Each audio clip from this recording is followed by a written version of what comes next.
हिम्मत कभी न हारना मेरे दोस्त, क्योंकि बहुत आगे जाना है। जो कहते थे तेरे से ना होगा, उन्हें भी बहुत कुछ दिखाना है। तो हेलो दोस्तों, कैसे हैं आप सब? आशा करते हैं आप सब जहां भी होंगे स्वस्थ होंगे और अपनी तैयारी को बेहतरीन ढंग से कर रहे होंगे। तो आज बात करने वाला हूं 3 अक्टूबर दिन मंगलवार के करंट अफेयर्स की। तो आप सभी का दिन और समय और आने वाला भविष्य मंगलमय हो, यही शुभकामनाएं मेरी आप सभी के लिए हैं। तो चलिए देख लेते हैं आज का सेशन, बहुत ही महत्वपूर्ण सेशन है।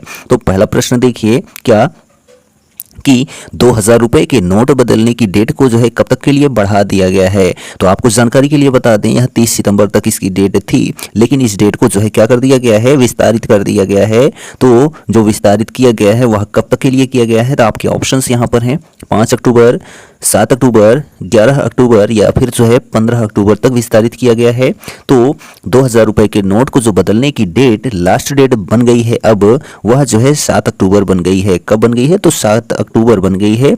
तो जो ऑप्शन नंबर आपका बी है वह करेक्ट हो जाता है। ठीक, तो 2000 रुपए के नोट के बारे में जान लेते हैं। तो इसमें ब्रेल प्रिंट है, मुद्रा की जो है पहचान करने में दृष्टि से जो है चुनौतीपूर्ण सहायता करता है। रिवर्स साइड में जो है मंगलयान का जो है एक आदर्श चित्र है, जो भारत के पहले इंटर प्लानेटरी स्पेस मिशन का जो है प्रतिनिधित्व करता है। और स्वच्छ भारत अभियान के लिए जो है लोगो या फिर चिन्ह और टैगलाइन है। और इसका जो रंग है, ठीक है, इसका जो रंग है वह क्या है, गुलाबी है। तो यहाँ इश्क का रंग गुलाबी लिख उठा है, थोड़ा मिस्टेक हुई है, कोई बात नहीं। चलिए दूसरा क्वेश्चन देखिए यहाँ पर, सेकंड नंबर, पाटा ट्रेवल मार्ट 2023 की मेजबानी कौन सा शहर करेगा। तो आपके ऑप्शंस यहाँ पर हैं कौन कौन से, तो वाराणसी, भोपाल, नई दिल्ली या फिर बेंगलुरु। तो जो पाटा ट्रेवल मार्ट 2023 की मेजबानी करेगा वह नई दिल्ली शहर करेगा। कौन करेगा, तो नई दिल्ली शहर करेगा। तो जो ऑप्शन नंबर आपका यहाँ पर सी है वह करेक्ट हो जाता है। तो भारत सरकार के पर्यटन मंत्रालय को यह घोषणा करते हुए खुशी हो रही है कि भारत अंतर्राष्ट्रीय प्रदर्शनी सह convention centre IECC Pragati Maidan नई दिल्ली में जो है पैसिफिक एशिया ट्रेवल एसोसिएशन यानी कि पाटा ट्रेवल मार्ट 2023 के 46वें संस्करण की मेजबानी करेगा। तो कौन करेगा, तो नई दिल्ली शहर करेगा भारत का। यह ट्रेवल मार्ट जो है 4 से 6 अक्टूबर 2023 तक जो है आयोजित होने वाला है, जिसमें दुनिया भर से पर्यटन पेशेवरों और जो है व्यावसायिक हितधारकों को जो है एक साथ लाया जाएगा। ठीक, चलिए थर्ड नंबर क्वेश्चन देखिए कि media research users council India के अध्यक्ष हाल ही में कौन बने हैं। तो यहाँ पर आपके ऑप्शंस हैं सिकंदर राणे, दीपक कुशवाहा, शैलेश त्रिपाठी या फिर शैलेश गुप्ता। तो media research users council India के अध्यक्ष जो हाल ही में बने हैं वह शैलेश गुप्ता बने हैं। तो जो ऑप्शन नंबर आपका डी है वह एकदम सही हो जाता है।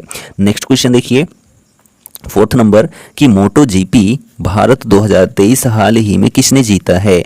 तो यहाँ पर आपके ऑप्शंस हैं मार्को बेजेची, मार्टिन क्रिक या फिर इनमें से कोई नहीं। तो मोटो जीपी भारत 2023 हाल ही में जो है मार्को बेजेची ने जीता है। तो जो ऑप्शन नंबर आपका ए है वह करेक्ट हो जाता है। ठीक, और मार्टिन जो है दूसरे स्थान पर रहे थे और पहले स्थान पर मार्को बेजेजी रहे थे। तो ऑप्शन नंबर ए सही है। तो भारत की पहली मोटो जीपी भारत में मार्को बेजेजी ने जीत हासिल की है।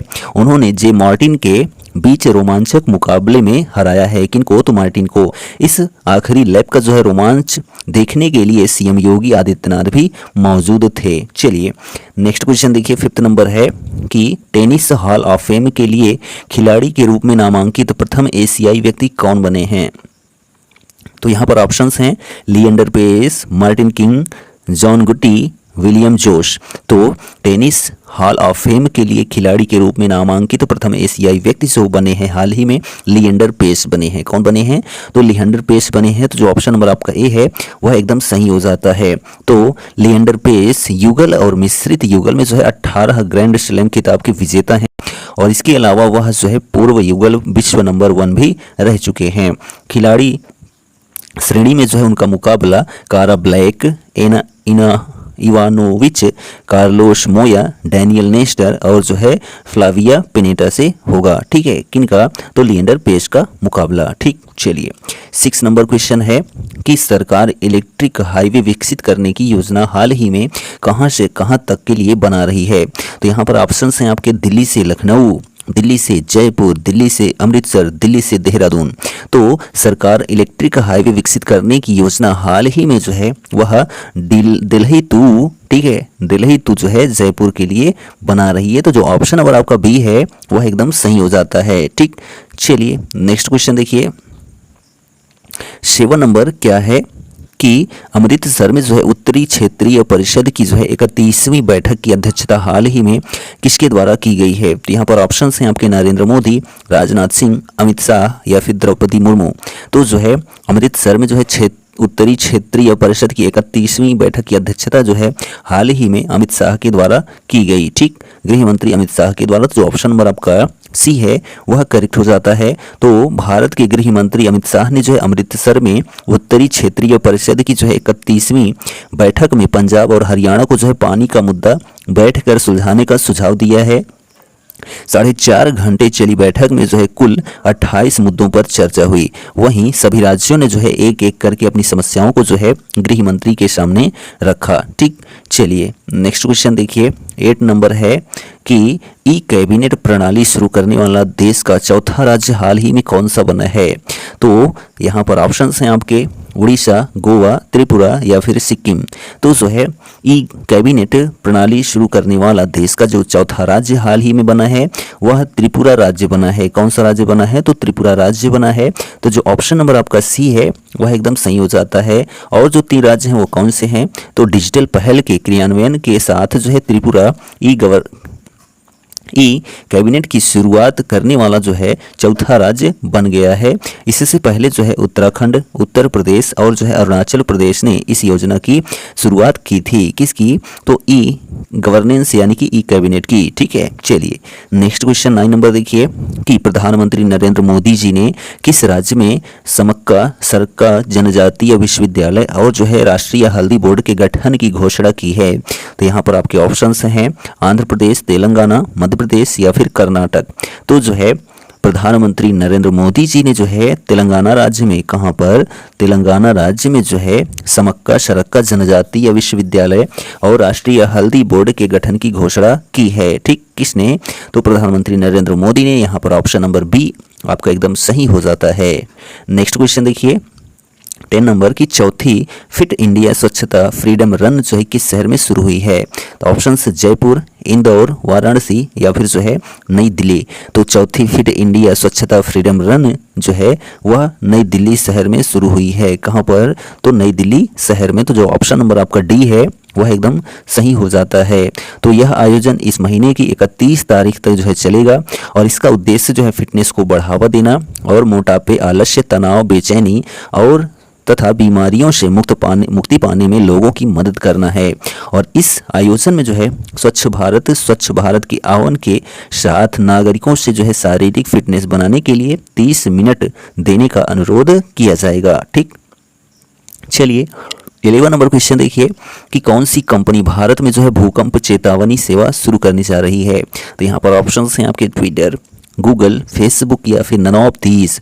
तो कौन सी कंपनी? तो जी कंपनी। ठीक है, गूगल कंपनी जो है भारत में भूकंप चेतावनी सेवा शुरू करने जा रही है। ठीक है, कौन? तो गूगल। तो यहाँ ऑप्शन नंबर जो आपका बी है वह एकदम सही हो जाता है।